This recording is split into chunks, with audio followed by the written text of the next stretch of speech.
We're now going to talk about section 4.2. And as you probably can read, section 4.2 is all about the mean value theorem. The mean value theorem is probably the most important theorem that, well, second most important theorem that we're going to talk about in this class. The first most important theorem is actually called the fundamental theorem of calculus. We'll get to that later. But this is actually going to be a very, very important piece of the puzzle that the fundamental theorem of calculus is going to give us. So we're going to see a really, really important consequence of the mean value theorem in a second. So this is kind of a big conceptual section. There's not going to be a ton of examples in these videos, but what you should get away from it is the key idea is, again, the mean value theorem. But if you could split it up into two things, you'll have the statement and the picture. And the picture is going to be just as important as the statement. The statement's going to be important because you want to know how to use this thing if we have to. And that's going to be very important.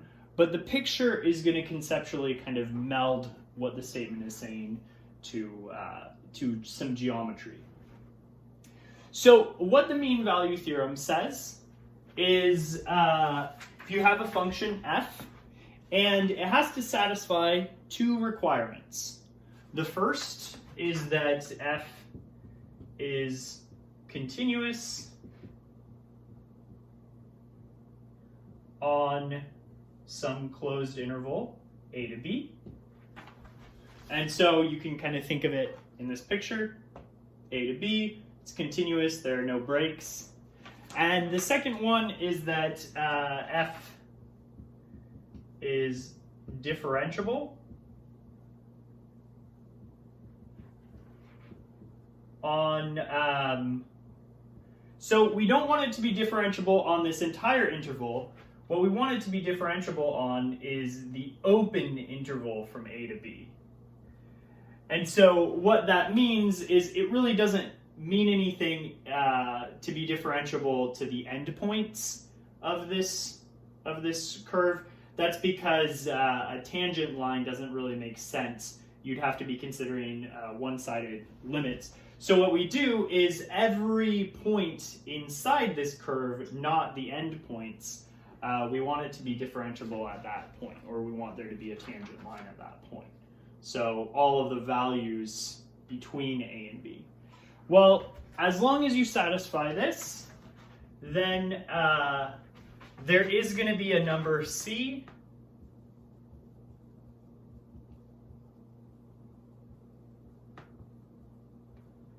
where c is between a and b. That just means that c is in the open interval from a to b, such that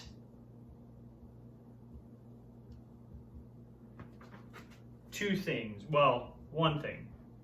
If I take the derivative of f at c, that's going to be equal to f of a, or f of b, minus f of a divided by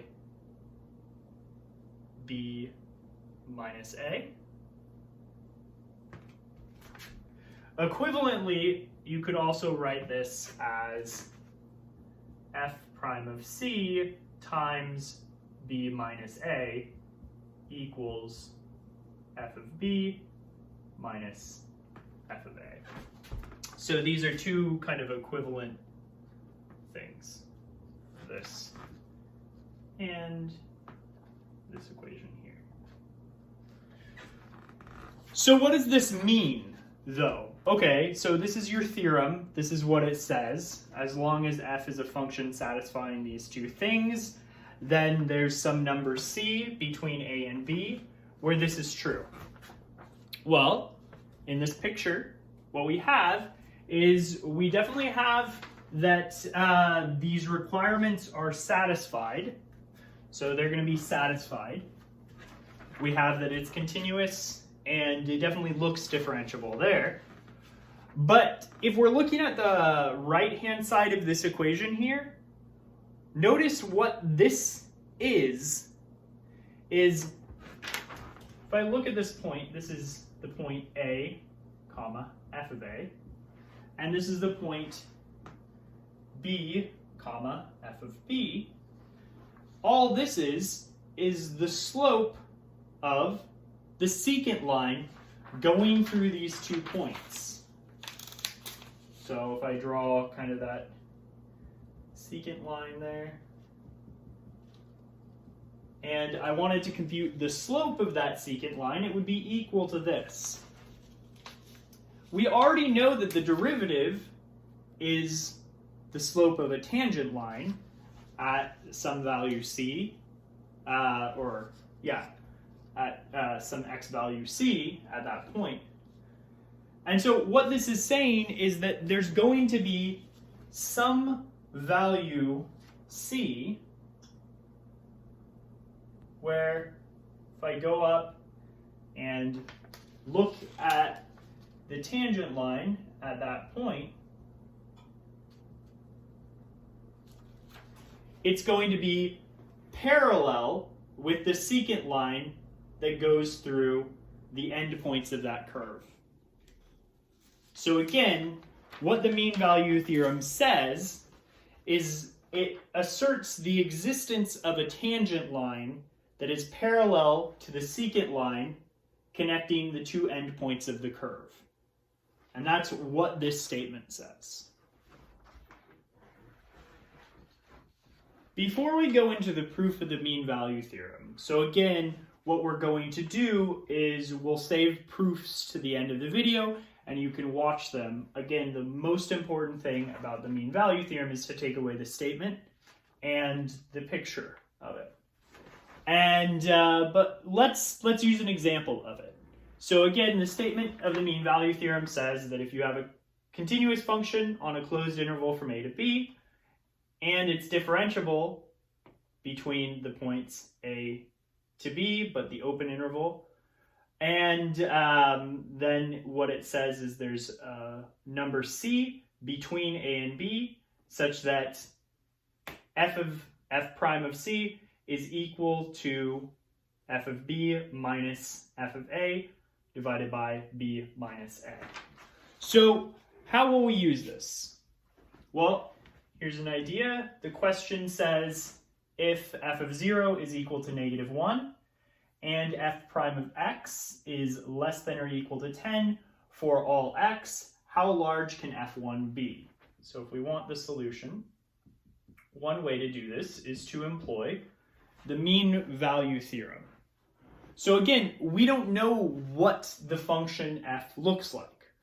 All we know is that when you plug in 0, you get out -1, and the derivative is always smaller than or equal to 10.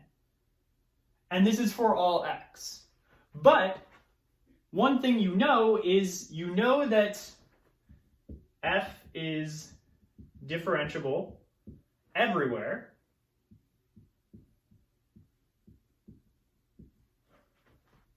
because we're told that this holds for all x, so it has to have a value for all x.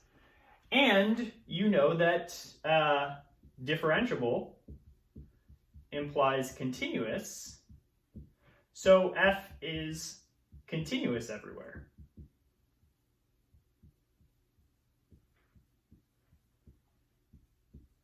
Why is this important? Why are these two things important? Well, this tells you that 1 in the mean value theorem is satisfied.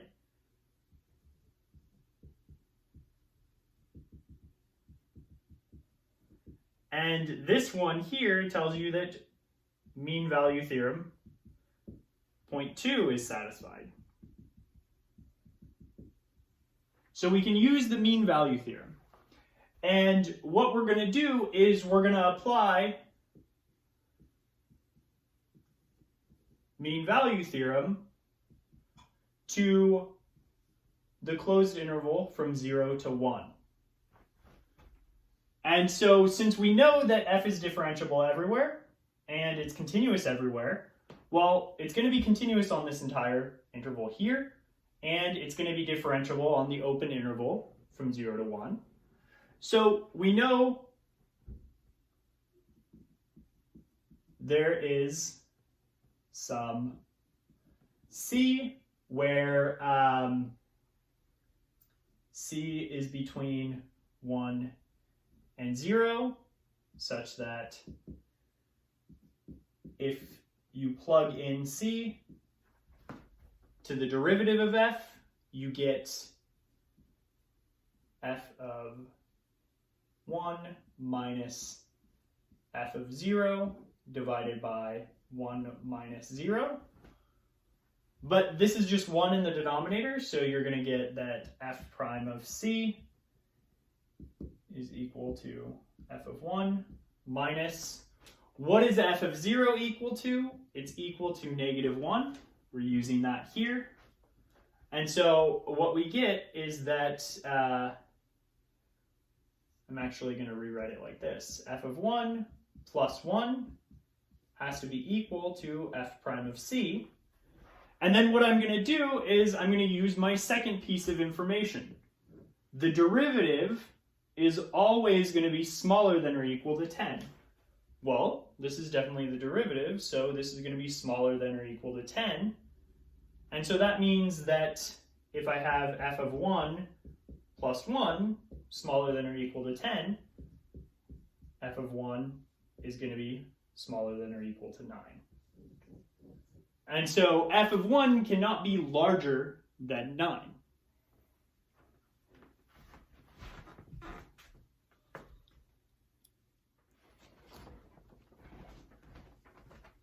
Now we get to one of the biggest consequences of the mean value theorem. And this is going to tie something together really nicely when we get to the end of chapter 4 and we start talking about what are called antiderivatives. So this kind of starts that conversation. This is going to be the beginning of the conversation about antiderivatives. And an antiderivative, which we'll get to later, is just going to be kind of going backwards in the differentiation process. So what types of functions can you get if you know that your derivative is, something? And we'll see an example. But to kind of start with, we need this theorem that's kind of the basic level of it. And what it's saying is, if you take your function and its derivative is equal to 0 for all x in some open interval, then f is constant on that interval. So f is going to be a constant function. This is kind of going backwards. Keep that in mind, because we know that the derivative of constants are always equal to 0. This is then asserting that if you get something equal to 0, where its derivative is equal to 0, it has to be a constant function. And so how do you see that this is true? Well, let's take the number line from A to B. And if f is going to be a constant function, that means that any two values in this open interval, x1 and x2, they have to be the same. So what we want to establish is that f of x1 is equal to f of x2. And if we can do that, if we're taking any two values, then we'll show that f never changes. It's always a constant function. And so how we're going to do that is we're actually going to use the mean value theorem. So again, it has a derivative everywhere on this open interval. So we can apply mean value theorem to the closed interval x1 to x2. That tells you that. And then you're going to pick some c value where f prime of c is going to be equal to f of x2 minus f of x1 over x2 minus x1. But f prime of c, c is between a and b, this has to be equal to 0. And so what this tells you is that f of x2 minus f of x1, remember this is a fraction equal to 0, it's going to be equal to 0 as long as the numerator is equal to 0. But then this tells you that f of x2 equals f of x1. And so that's how you get that, that this function f is constant. Any two values you pick, x1 and x2, they could be different values. You know, y1 might be over here, and then y2 might be somewhere here or anywhere. The point is you're choosing any two values in there, and you're showing that they're always going to be the same number. They're always equal. So they're constant. All right. So what's a consequence of this? Well, here's the consequence. And this is a very important consequence. And what it says is if f and g are functions such that f prime of x equals g prime of x, so the derivative of f of x is equal to the derivative of g of x for all x in some open interval a to b. And you could think of the open interval as all real numbers if you want.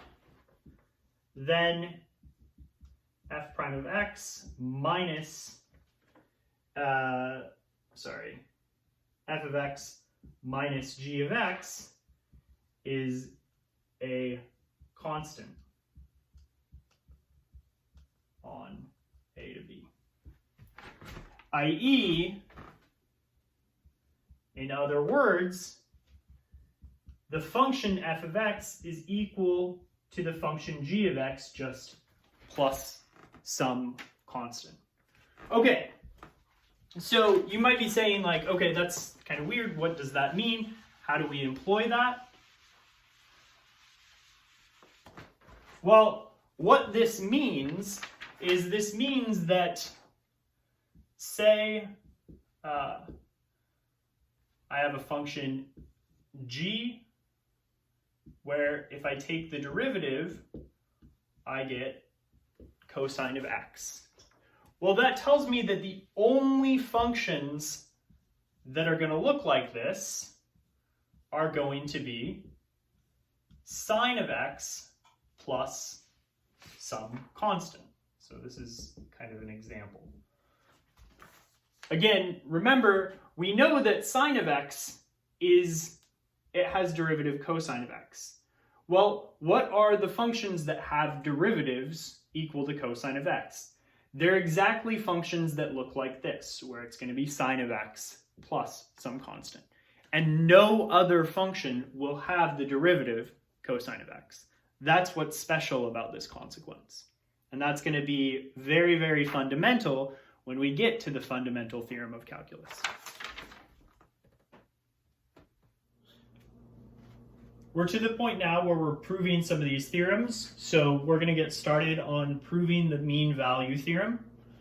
So again, if you're not interested in seeing the proof right now, you don't need to worry about that.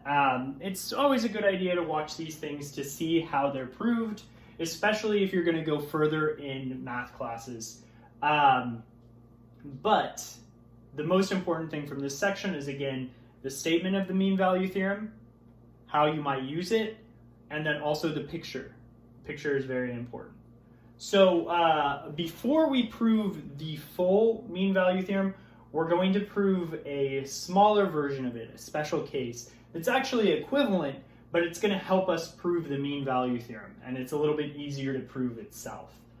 And so this is called Rolle's theorem, and the idea is that if f satisfies three things in this case, we're going to have 1, f is continuous on the closed interval a to b, f is differentiable on the open interval from a to b, and f of a is equal to f of b. So this is kind of that extra requirement in Rolle's theorem that makes it a special case. Then there is a number c between a and b such that f prime of c is equal to 0.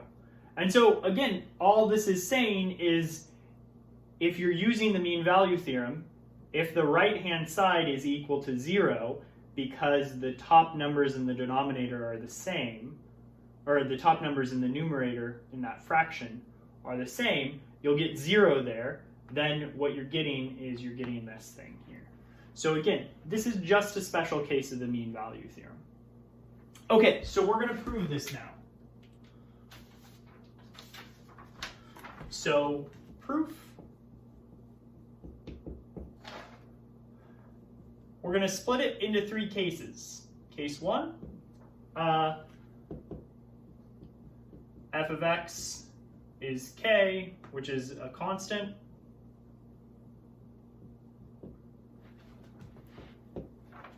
And so if your function is a constant function, then all that means is that f prime of x is equal to 0 for all x. So choose any c where c is between a and b. Okay, you're done in that case. That's going to satisfy it. So as long as c is just between that, we know that if we plug in any x, we get that. Okay, that case 1 is just kind of a base case. Case 2 is going to be, well, let's suppose that there's some x value that is larger than a, than f of a,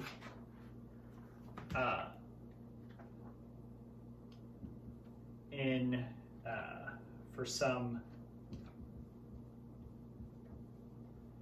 x in this open interval here. So again, the picture in this case is that you have a and you have b. We know that these two values are the same, and then maybe the curve looks like this. And so what the mean value theorem is, or what Rolle's theorem asserts, is that there's some c value here where if I take the derivative, or if I look at the tangent line, it's going to be flat. So the derivative is going to be 0. This tells you that f prime of c is going to be 0. So we want to find this. And so all we know is that at least for some x in a to b, we have that f of x is greater than f of a. All right. So what we do is we say that the extreme value theorem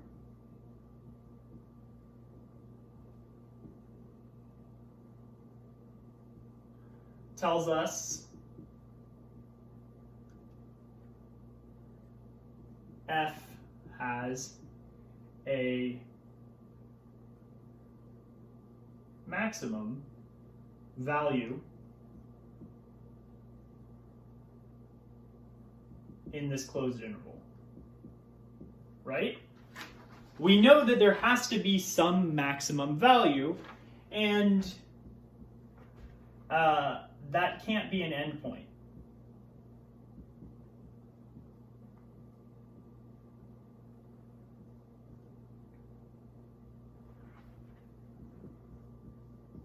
Because we know that f of a equals f of b, they're the same value, and we know that there's some x that's larger than f of a. So it can't be one of these things. So,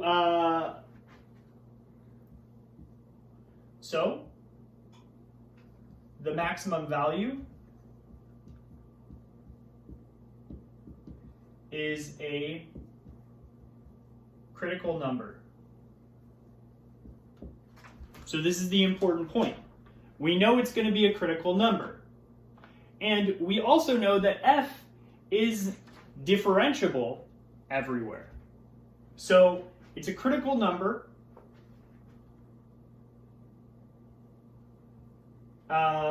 Call it C. Also, f prime of C exists. And so what does that tell you? This tells you that Fermat's theorem from last time tells you that f prime of C has to be equal to 0. And then, so that's what we get. And then the case 3, I'll just talk about this. Case 3 is going to be f of x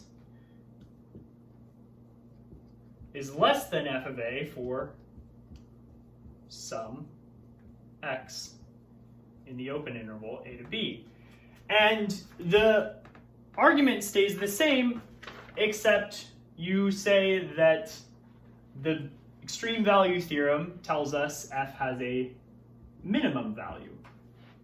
And the minimum value can't be f of a or f of b, so it has to be a critical number. And so Fermat's theorem tells you that, again, that c is going to be equal to 0. So case 3 still holds. This one works too. And the reason we have case 1 is because if we're not in this case where f is a constant function, either case 2 or case 3 has to happen. You have to have one x that's either greater than a or less than f of a. And so again, maybe the picture that goes along with this is you have something like this, and this is a, and this is b, and so Rolle's theorem says that there's some c where the tangent line is going to be 0. We now get to the proof of the mean value theorem. So recall that the mean value theorem tells us that if f is a continuous function on the closed interval from a to b, so we have something like this, and it's differentiable on the open interval from a to b, so there's going to be a tangent line on this curve from any of the points outside of a and b, then there's going to be some c value where if I look at the tangent line at that point where I plug in c, so c f of c, and I look at that tangent line, it's going to be parallel to the line that's secant through the points a f of a and b f of b. And this is just what that's saying in algebra. All right, so we want to get to the proof of this. And so again, we're going to assume these hypotheses. F satisfies this, F satisfies this. And then what we want to do is we want to create a function h. And h is just going to be a special function. And it's going to look like this. F of x minus f of a minus this value here, which I'm going to call f of b minus f of a over b minus a. And then I want to multiply that by x minus a. So this is just kind of an ugly algebraic function.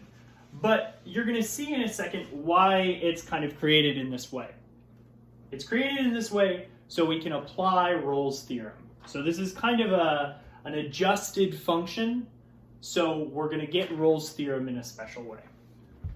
Okay, so what we can do is we can notice that, well, if f is continuous on the interval a to b, then h is continuous on the closed interval a to b. Why? Because it's just f plus some constant values times some polynomial, which is going to be continuous. And then similarly, 2, h is differentiable on the open interval from a to b. Because there's nothing kind of screwing with this. We're not dividing by functions. We're not throwing them into functions that have restricted values. If we know f is continuous on this closed interval, that's all we need to know for the continuity of h. If we know f is differentiable on this open interval, that's all we need to know for differentiability of h. Because we have this polynomial over here, but polynomials are continuous and differentiable everywhere. So that works. We also know that if we take the derivative of h, what do we get? Well, if we take the derivative of h, we're going to get the derivative of f minus the derivative of a constant minus the derivative of a polynomial with degree 1. So what you're going to get is f prime minus 0 minus this term, f of b minus f of a all over b minus a. Notice that these are values, so this is just a constant number times x, and then you're going to have like times some a value, but when you take the derivative of that, that drops off. Okay, well, this is all well and good, but these, again, are the first two things in Rolle's theorem. But the third thing in Rolle's theorem is we want to plug in f of a, and notice what happens when we plug in f of a. You get, sorry, h of a. You get f of a minus f of a minus this ugly little term here.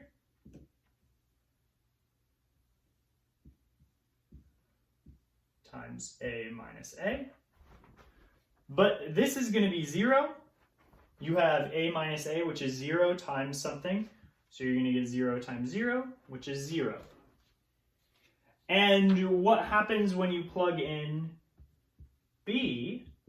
Well, what you're going to get is you're going to get f of b minus f of a minus this thing, f of b minus f of a all over b minus a times b minus a. So I'm just plugging b into this function there. That cancels out, and you're going to get f of b minus f of a, this value here, minus f of b minus f of a. So these things cancel, and you're going to also get 0. And so what we have is we have that h of a is equal to h of b because both of them are equal to 0. So we can apply Rolle's theorem to h. So we're applying it to h. So there's some c value where c is between a and b, and h prime of c has to be equal to 0.